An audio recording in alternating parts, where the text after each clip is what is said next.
fascinating seeing Mike, that his radio days are properly left behind now, and helicopters is his new life. However, I did get the feeling that, well, I think it was glaringly obvious that he really misses it. It wouldn't surprise me if he goes home to Sarah tonight and he's like, yeah, I do miss it, you know. I do miss that radio thing. Britain's favourite Radio 1. Wow. We are in Egton House. There's Regent Street, Broadcasting House is next door. When I listened to Radio 1 growing up, this is the building where it came from, so it's quite exciting to be here. And I'm about to go and interview one of the best breakfast DJs that I listened to when I was growing up, Mr. Simon Mayo. Simon Mayo, 88 to 93. Monday morning, 26th of June. Radio 1.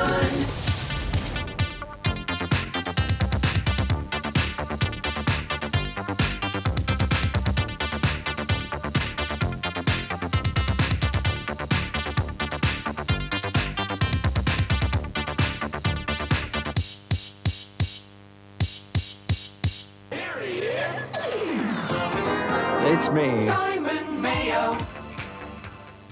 Simon, you are part of an exclusive club of people who do the breakfast show for 5 years. Yes, not many people in there. There's only a few of us. That's right, didn't keel over. Didn't miss one show through illness, I don't think. What do you remember being an exciting time of your period? There are certain big moments like, so I started in '88, there's the World Cup comes in 1990. England got better as they went through the tournament, Gaza, the tears, all that kind of thing. And England had a great World Cup record.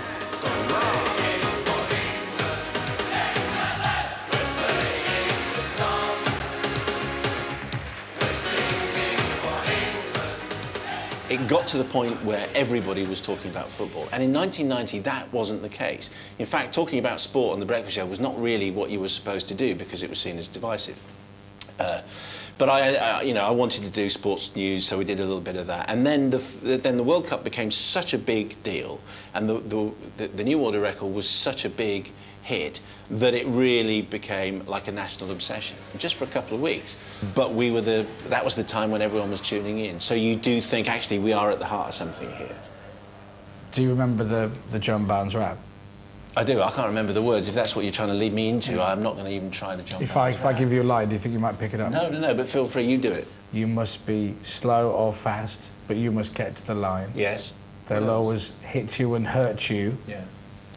No idea. You do? Come on. I don't. Play with me, come on. Defend and attack. 1990. There's only one way to beat them. Round the back? Get round the back. Catch me if you can, 'cause I'm the England man. And what you're looking at is the master plan.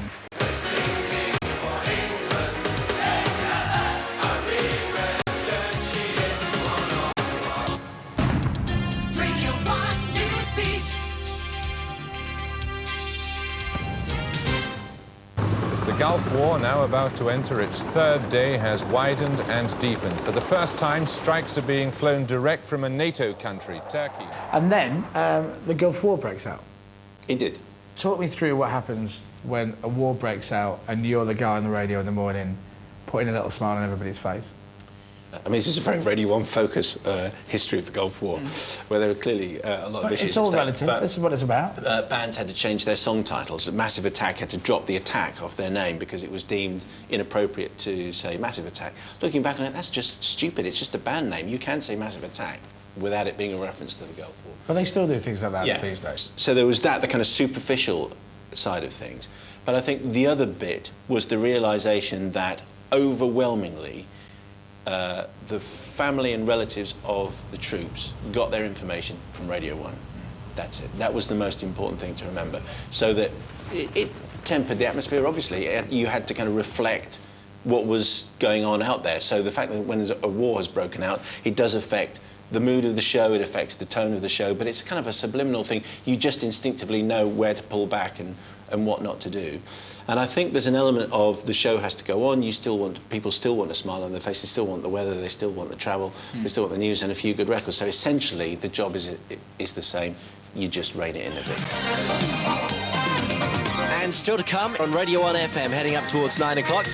More from Bros, and we're going to play you exclusively their brand new single. One of the biggest bands around during your time on The Breakfast Show. Yeah, okay, all right. One of the coolest bands, the most popular, Beatlemania was back for a band called Bros. They were great, weren't they? Crowds of fans greeted Bros as they arrived at the radio studios.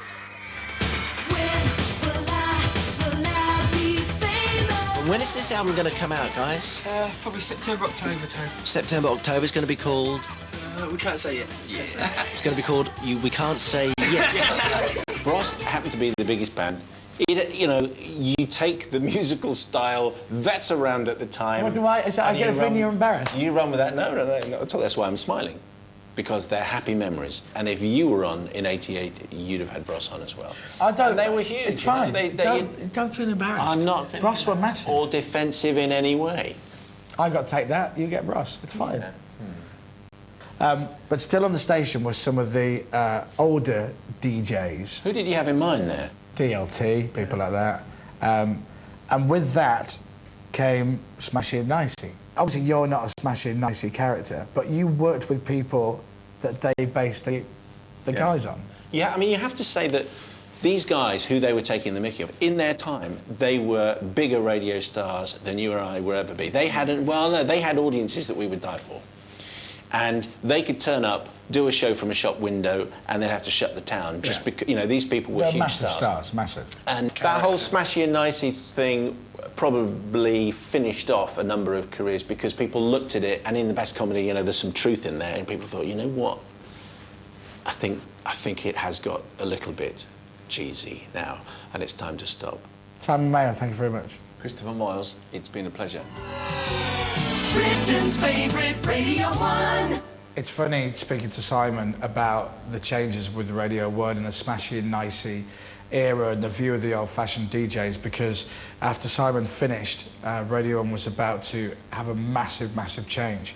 For me, working in independent commercial radio, it was a great time because it was the start of Radio 1 losing the plot and going into total meltdown, which was very exciting.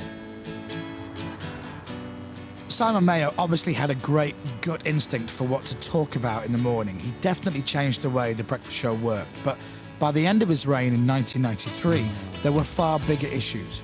Radio 1 was supposed to be for a young audience, but a lot of the old Smashy and Nicey DJs were still around. In fact, The Breakfast Show host from the 1970s was still at the station in the 1990s. So when the changes came, he was first out. Dave Lee Travis, one of the BBC's longest-serving disc jockeys, announced his resignation today live on Radio 1. Under current circumstances, I feel the need to leave. It's that simple.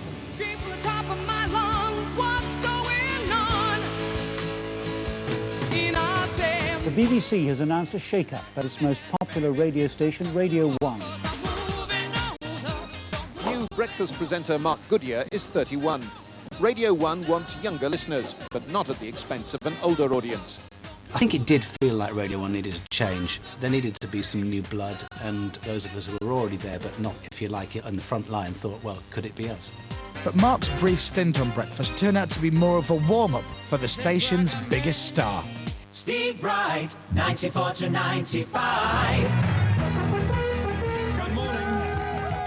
Steve Wright had been a huge force in radio for more than 10 years. His afternoon show was massively popular. Steve and his posse were getting a 50% share of all listening in the afternoons. At the time, Steve seemed the obvious choice for the Radio 1 breakfast show. Steve Wright in the morning. This is the home of BBC Radio 2. Steve Wright is on the air now doing his afternoon show. He's just about to finish. I'm going to go and talk to him. I'm a big, big fan of Steve's. His way of connecting with the audience is very unique. When he went to the breakfast show on Radio 1, though, it didn't quite gel properly, and I'm going to have to somehow bring that up in the interview. I don't know exactly how I'm going to word it, but I want to know the answer, so let's find out.